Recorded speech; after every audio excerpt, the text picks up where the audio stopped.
For Pacifica Radio, I'm Christina Onnested. Vice President Kamala Harris urged Israeli Prime Minister Benjamin Netanyahu to reach a ceasefire deal with Hamas so dozens of hostages held in Gaza since the Hamas October 7th attack can return home.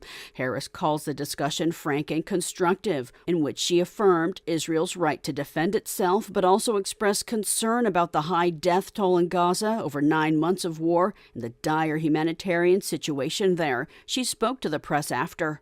What has happened in Gaza over the past 9 months is devastating. The images of dead children and desperate, hungry people fleeing for safety, sometimes displaced for the second, third, or fourth time.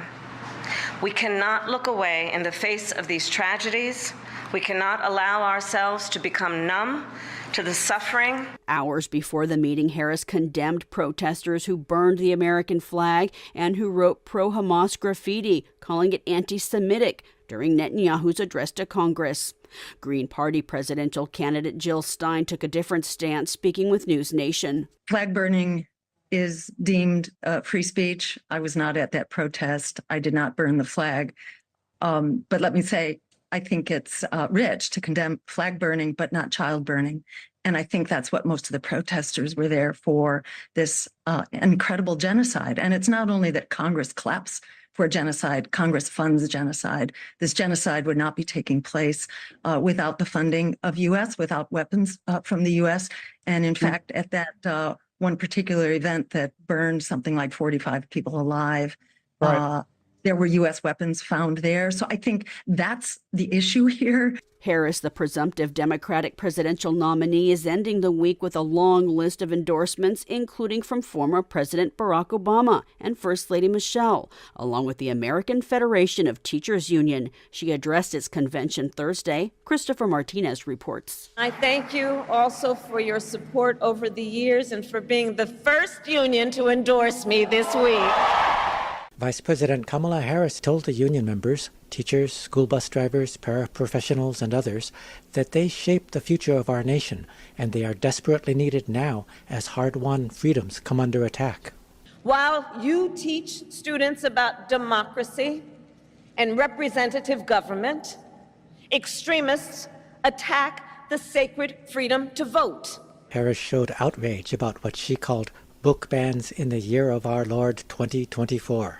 So we want to ban assault weapons, and they want to ban books. Can you imagine?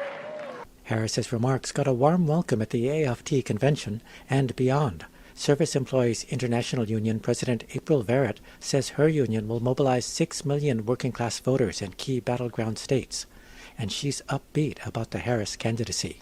We know that she is the candidate who can beat Donald Trump.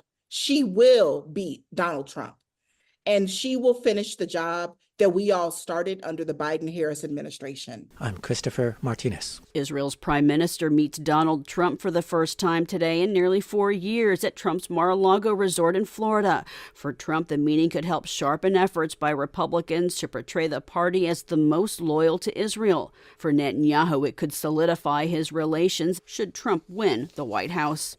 Britain's new Prime Minister Keir Starmer's office says the UK will not interfere with the International Criminal Court's request for an arrest warrant against Israel's Prime Minister on war crimes. The decision separates Starmer's Labour government from the previous Conservative Party. Former Prime Minister Rishi Sunak had planned to challenge the warrant. The ICC deadline for that challenge is today. Its prosecutor Karim Khan sought warrants for Netanyahu and Israel's Defense Minister Yoav Gallant and 3 members of Hamas in May over the October 7th attack and Israel's ensuing war in Gaza. A letter signed by 45 physicians and healthcare workers who've provided aid in Gaza is urging President Biden to stop arming Israel and is calling for a ceasefire in Gaza. It details the dire humanitarian situation, accusing Israeli forces of targeting preteen Palestinian children, saying they all treated children with shots to the head and chest. It says nearly everyone in Gaza is sick, injured, or both, and the death toll's likely much higher than Gaza's health ministry's public data of some 39,100. International doctors in Gaza also say they're seeing an increase of children hit with a new kind of shrapnel from bombs, as Rami Al-Meghari reports from the Al-Aqsa Hospital in central Gaza Strip. Local and international surgeons work non-stop to deal with an influx of casualties. Among them are children whose bodies have been riddled with small pieces of shrapnel. Abdulaziz Al-Bilbaisi is a 9-year-old whose condition has been unstable for 2 weeks now. His doctor Muhammad Tahir, a British Iraqi orthopedic surgeon who is a member of Fajr Scientific, an American medical organization, says Abdulaziz is now facing a life-threatening condition. Burns, and he has multiple shrapnel injuries to his body, including his head, his arms, his legs. Recently, American and British media outlets quoted experts who suggest Israel is using a special type of weaponry in Gaza that contains tiny pieces of shrapnel like BB gun bullets that is meant to maximize harm and pierce through the body.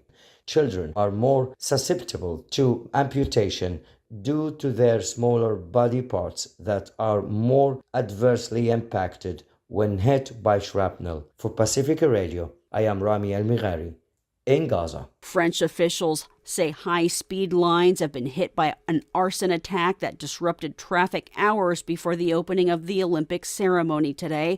Prosecutors in Paris have opened an investigation, saying the crimes could carry sentences of 10 to 20 years.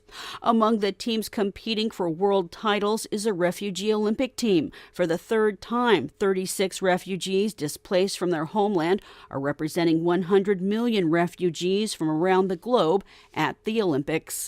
I'm Christina Onnested reporting for Pacifica Radio.